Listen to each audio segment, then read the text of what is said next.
Layna here. Welcome back to my channel. This channel is all about my recovery from anorexia. Today's video is a video that I've been thinking about doing for a little while now. Today's video is going to be my top 5 tips and suggestions to help you in recovery. These things are things that you really need to probably put into practice so that you can further your recovery in a positive way. So without further ado, let's get right into the video. Okay guys, so first things first, I want to say that these things are what I recommend. Some of these things might not apply to certain people if you have certain things that hold, like certain conditions that require certain things, or if your doctor has recommended otherwise or in opposite to these things. But if you can put these into practice if you do have an eating disorder doctor, if you just have regular doctor that's helping you, if you don't have any team, like these are things that can apply across the board. So first thing first, I think this one is super, super important. Stop weighing yourself. If you didn't struggle with weighing yourself, that doesn't mean your eating disorder is any less valid. Your eating disorder is always valid and real. But weighing yourself is toxic to recovery. You cannot fully recover while clinging on to the number on the scale. And now I do realize that in some recoveries, the doctors require weigh-ins. But for the weigh-ins, I recommend asking not to see the number, asking them not to tell you the number, turning around. Don't look at the number and don't let them let you see the number. Whenever I go to the doctor, if possible, I ask to not be weighed. I say, I don't want to be weighed. Or sometimes I'll be like, look, I have an eating disorder, I don't want to be weighed. Or just, I don't want to be weighed. I do have my eating disorder doctor appointments where they do weigh me, but they do blind weighing where they have a special machine that I can't see the number. Your worth is not the number on the scale, and your health is not defined by the number on the scale. In some cases, the doctors use the number to help gauge to see if you're falling backwards or going forwards or whatever is, okay, seeing how you're doing. It is okay for doctors to see the number if that is what you wish, if it's key to your recovery, right? But it is not key to your recovery for you to see the number. You do not need to see the number. And if you are worried that in the spur of the moment you may say, I don't want to see the number, but then you might spur of the moment decide that you want to know the number and then beg to see the number, ask your doctor to not show you the number at all costs. Okay? The best thing that ever happened to me was when my mom threw out the home scale. That was the best thing for me. I was weighing myself every day, sometimes multiple times a day. Your weight fluctuates throughout the day because you have food, water, bowel movements, going to the bathroom, a million different things, periods, a million different things. You do not need to weigh yourself because your weight does not define your worth. You are amazing no matter what that number is. Scales suck. Scales suck. You don't need to weigh yourself. I just recommend cutting ties with weighing yourself. It's the best thing for you, and I know that's scary, but honestly, that was the thing that really started me on a positive path in my recovery. One of the things. So definitely recommend that.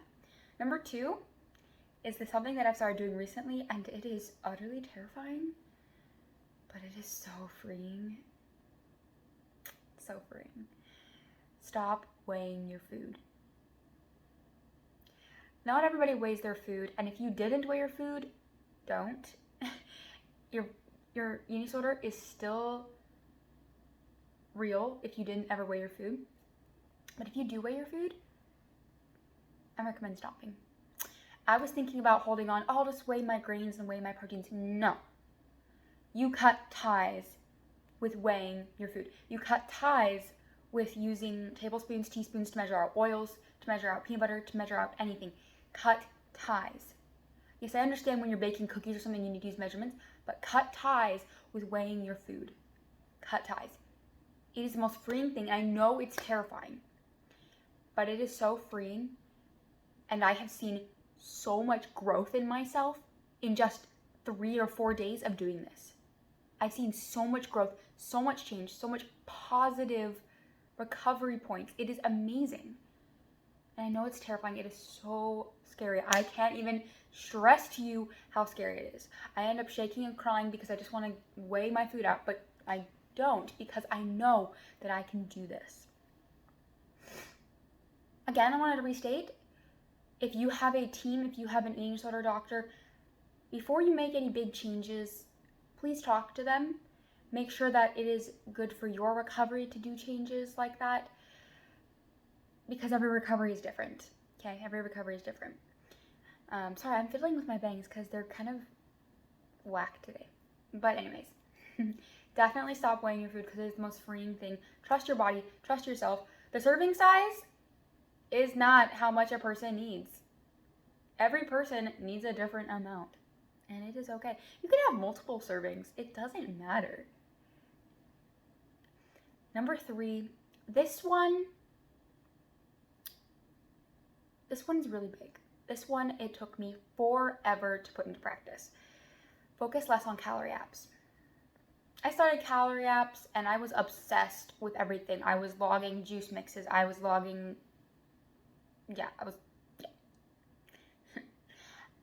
No. Calorie Apps, no. Do not use Calorie Apps. They are not good for you. They are toxic. Now, I do understand in some recoveries, the doctors have you focus on making sure you get enough calories in because that's the point of recovery that you're at. As I said before, talk to your doctor. Make sure that these changes will be okay to put into practice. But I recommend Calorie Apps out the window. Out the window. My doctors have me focusing on food groups. Food groups are a lot more positive way to make sure you're getting the nutrients your body needs. Calories or crap. I hate calories. Calories should not. Society puts so much focus on calories nowadays. There should not be that much focus on calories. Calories, there is no certain amount of calories that you like. There's no limit. There is no limit. You can have as many as you want.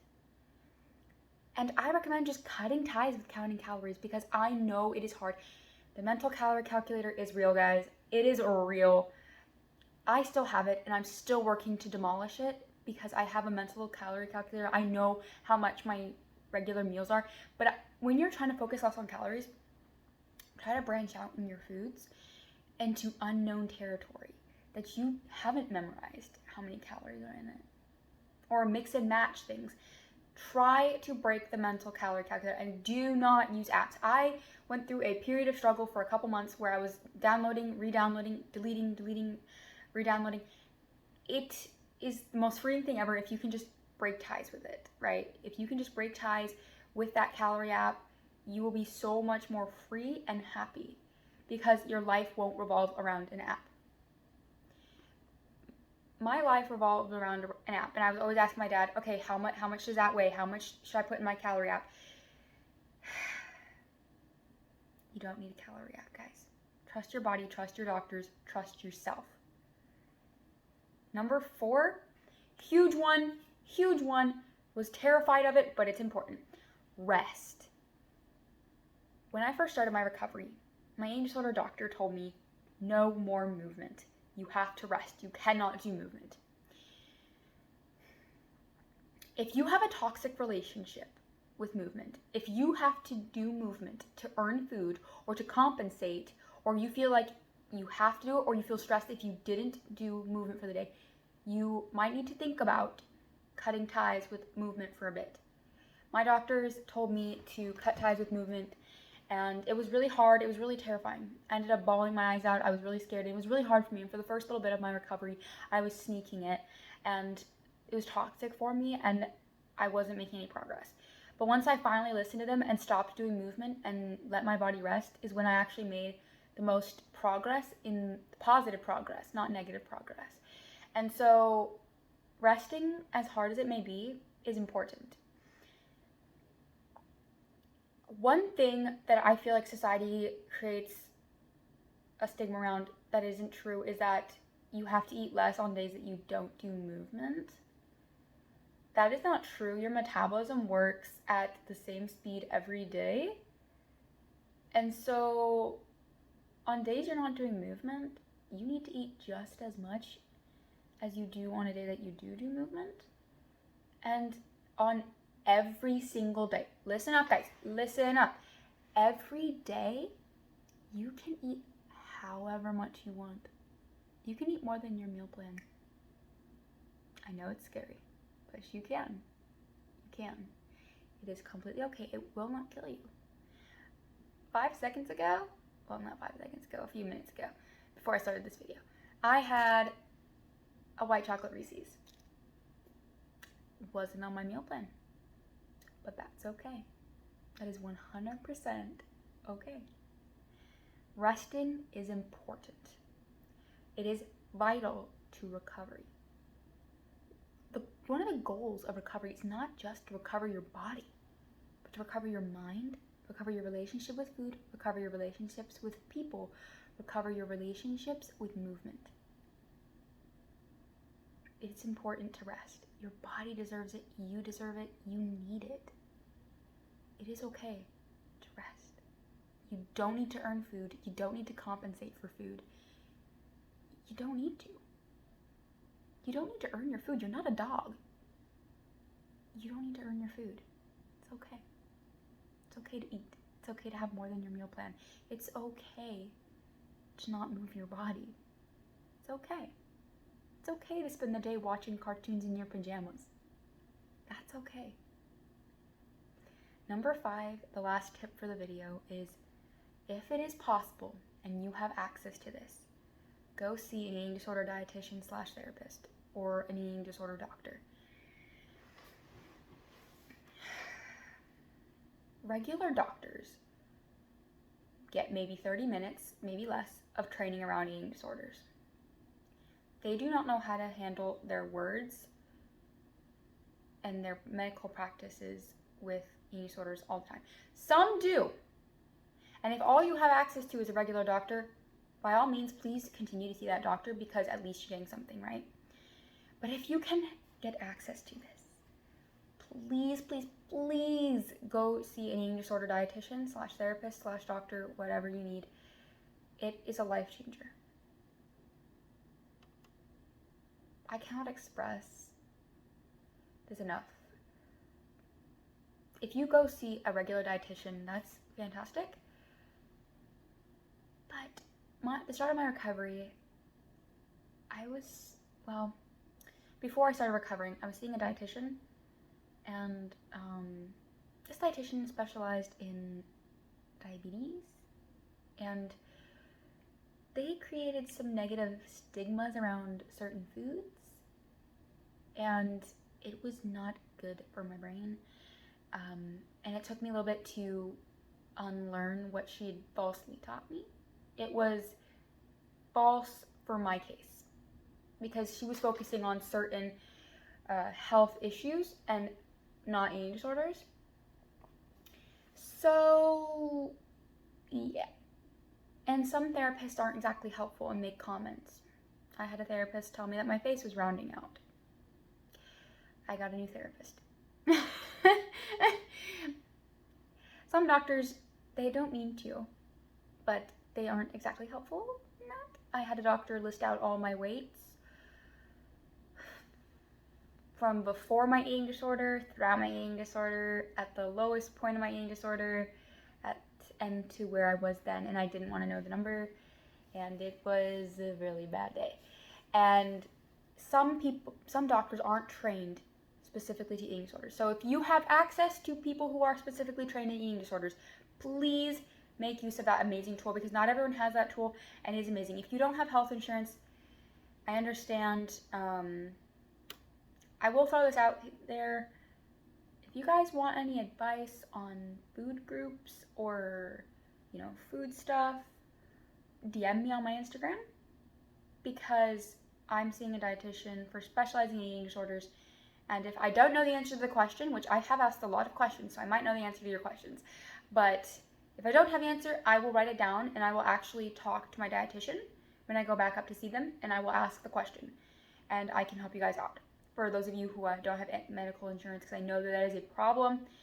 And yeah, so yeah, make use of the tools that you have around you. They are game changers. So yeah, there's also one thing that I would like to mention, drop in here. Look for maybe online therapy groups for eating disorders, because I am in one. It's called ANAD. It's from people all around the world. I would recommend searching it up. ANAD is amazing. I will put the link to their website in the bio, and you can sign up for their online therapy groups. Life-changing amazingness. People who can actually relate to what you're feeling, and professionals will be in the groups if you have any specific questions. So I'll put a link to that because they are amazing and it's awesome. ANAD is fantastic, has been a big positive in my recovery. So yeah. Anyways, those are my 5 main tips for recovery. If you guys want me to do a part 2 to this, comment down below and I will do a part 2 because I have lots of tips. Here's my Instagram for my recovery. I post there a lot. Again, reach out to me if you guys need support or anything. I'm here for y'all. Here's my TikTok. I don't post there a lot. I like Instagram better. But yeah, anyways, thank you so much for watching today's video. I hope you guys have a fantastic day. Don't forget to like and subscribe and hit the notification bell so you guys can get notifications when I post. So yeah, keep kicking eating disorder butt, guys, and remember, you are valid. I love you guys. Bye.